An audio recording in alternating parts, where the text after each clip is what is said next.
Welcome to this month's Air Force Now.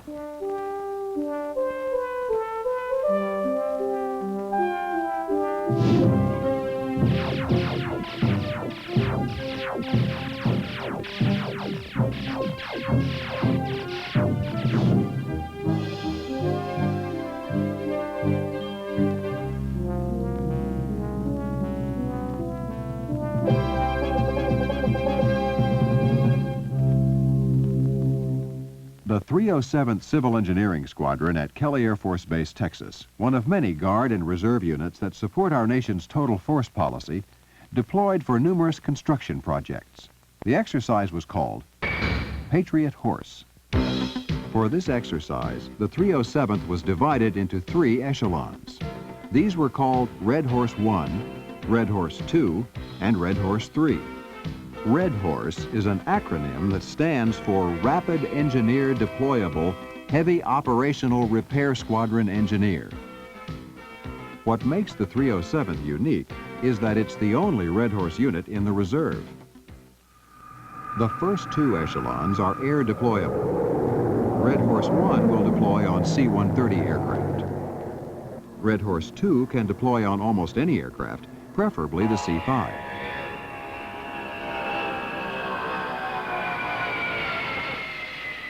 Red Horse 3 is normally sea deployable. It convoys to a port, travels by sea to a contingency area, then convoys again to the mission site. Training in every AFSC in the civil engineering field, the 307th has numerous support specialties. Emergency, this is Medic 2. Do you copy? We have a 24-year-old white male suffering from heat exhaustion. This time patient has been cooled down. Transport ETA would be approximately 15 minutes. Medic 2 out. Rapid runway repair, a basic part of the 307th's mission. The first action Red Horse engineers do upon arrival is to assess the airfield condition, then get their heavy machinery moving to repair the damage with specially made prefabricated materials. Within only a few hours, a heavily damaged airstrip can be restored to complete operational effectiveness. Later, aircraft arresting barriers are installed and runway lighting is set into place. In addition to the deployment here, we also wanted to test our war skills training.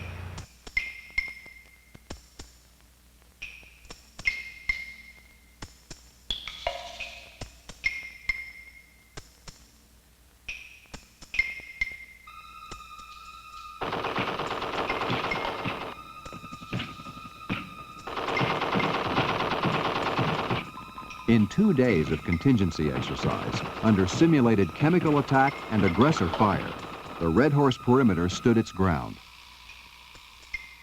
Red Horse squadrons possess a heavy construction capability that's not normally available to an Air Force base. While participating in Patriot Horse, the 307th provided over 8,000 man-hours of work on construction projects at Bergstrom Air Force Base. These projects included pavement of 2 miles of perimeter road, remodeling of recruiting offices, and security fences around POL facilities. One of the more unique missions that Red Horse is assigned is the use of high explosives to prepare a base for receiving new aircraft. With the use of only $1,500 worth of explosives and a 10-man crew drilling over 300 holes, the 307th was able to end the exercise by removing this flying safety hazard quickly and economically.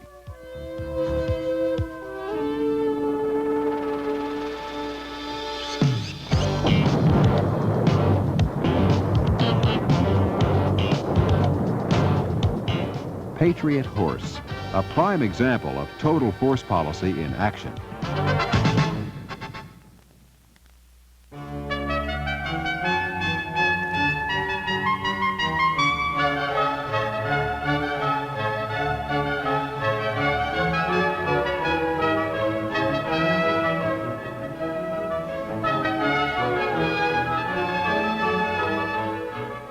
An assignment to Europe can be an exciting day-to-day mission for Air Force members and their families.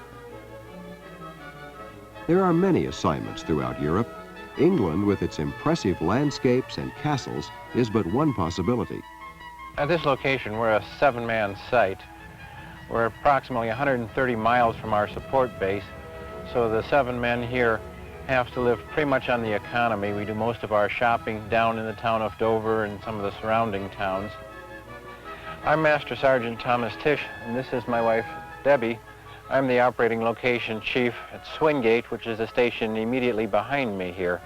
We maintain and operate a radio relay link.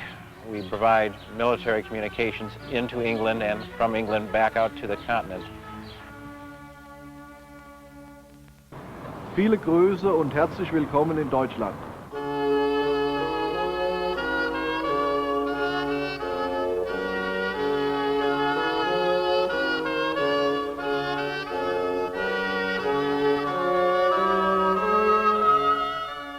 Germany offers its incredible history and its wonderful festivals and food. Choosing to live on the economy puts one right in the middle of the European experience.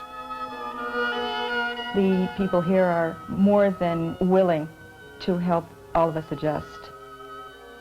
Boys missed the States in the beginning, but it didn't take very long at all. We kind of pushed them. I would send them to the store, and they had to hunt and peck in the beginning to ask for pastries. The bakery is the best place to start.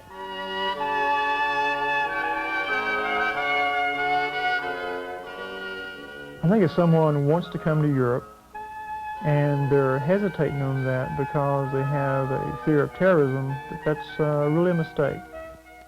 I think a lot of times the media and the publicity that come with terrorist events kind of gives people the impression that there's a terrorist incident happening every week and that everyone's a terrorist target. And those things just really are not true. We try to go about and just be normal and natural and try to blend in with the community. We're proud of being Americans. We try not to paint bullseyes on ourselves. So we've gotten around. And our folks have, like my mother came to visit last year, she asked about that. Well, isn't it a problem? And it's not a problem. Every week we fly vital cargo in and out of West Berlin. It's kind of like their link to the West, if you will. In addition to providing an actual service, we're also maintaining proficiency in flying in the corridors. This is something that's a tough mission to fly at best, because of the scrutiny that we're under all the time by the Berlin Air Safety Center. The corridors themselves are 20 nautical miles wide. Just a momentary stray, you could find yourself going into East German airspace, and that'd be a real disaster.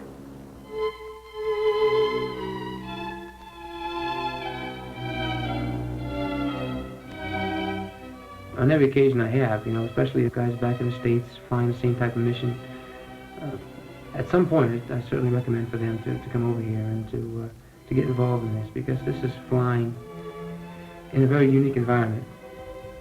It's a worthwhile experience, and I think that before people automatically say no, they ought to give it a try. Cultural experiences, the opportunities to meet people of an entirely different cultural background, to be with them, to talk to them, to see what they think about, what they talk about. There's nothing like it. There's absolutely nothing like it. A challenging mission, cultural experiences, great travel opportunities. Assignment Europe.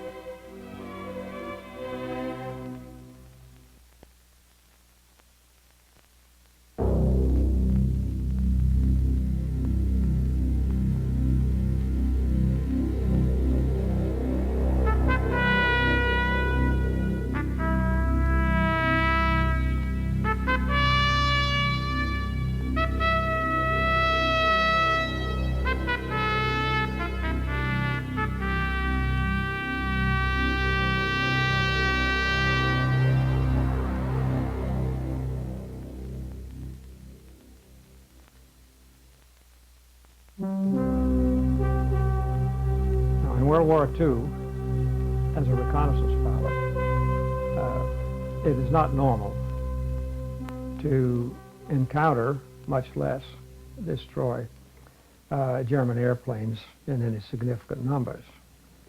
In my case, I was very lucky and ran across quite a few of them. Lieutenant Colonel Clyde East, America's leading reconnaissance ace. Flying the reconnaissance version of the P-51 Mustang, East achieved his first victory on D-Day, encountering 4 German aircraft over the Normandy beachhead. By the end of the war, he'd shot down 12.5 enemy planes and earned a place in Air Force record books. After World War II, East remained in tactical reconnaissance. During the Korean War, he flew 2 combat tours in RF-80 and RF-51 aircraft, and he flew the first combat mission utilizing air refueling. There was a requirement to cover certain targets in far North Korea, which our RF-80s of the period were unable to cover. So it was decided, since air refueling had just become available, that we would try this technique. The technique involved 2 external tanks, one on each wingtip, with a large probe coming out of each tank. And you had to fill each tank individually, but you couldn't fill them all the way the first time. You filled one tank half full, then switched over and filled the tank on the opposite side all the way full, then you came back and filled the tank that was half full all the way full. East served for 3 years as an advisor to the Italian Air Force, helping them transition to RF-84 aircraft. He returned to Shaw Air Force Base, South Carolina in 1958 to assume command of his first RF-101 unit. I never found it necessary to outline in detail the things that I wanted done. I had good people working for me, and I would give them the general guidance that was needed for the job that I had for them. And in almost 99, or almost all of the cases, it came out the way that I would want it to. October 1962. Good evening, my fellow citizens. This government, as promised, has maintained the closest surveillance of the Soviet military buildup on the island of Cuba.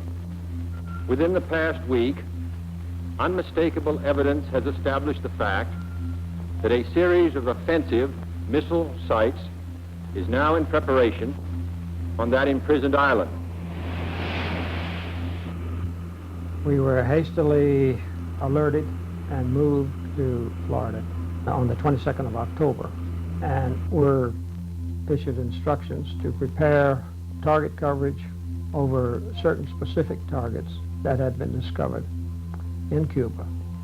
At the end of the Cuban crisis, several days following this, we were informed that we had to get ready for a distinguished visitor. It turned out to be the President, Kennedy. He came to Homestead Air Force Base, where we had moved temporarily, and said some very nice things about us, indicating that between the U-2 project's work and ourselves, that we had probably contributed as much for the good of the nation as any other group of men in history. It was very nice to hear those kind of words from the President. I was right where I wanted to be, and I had a lot of recognition for the things that I did. I think that when it comes to an Air Force career, mine was probably the luckiest of all time.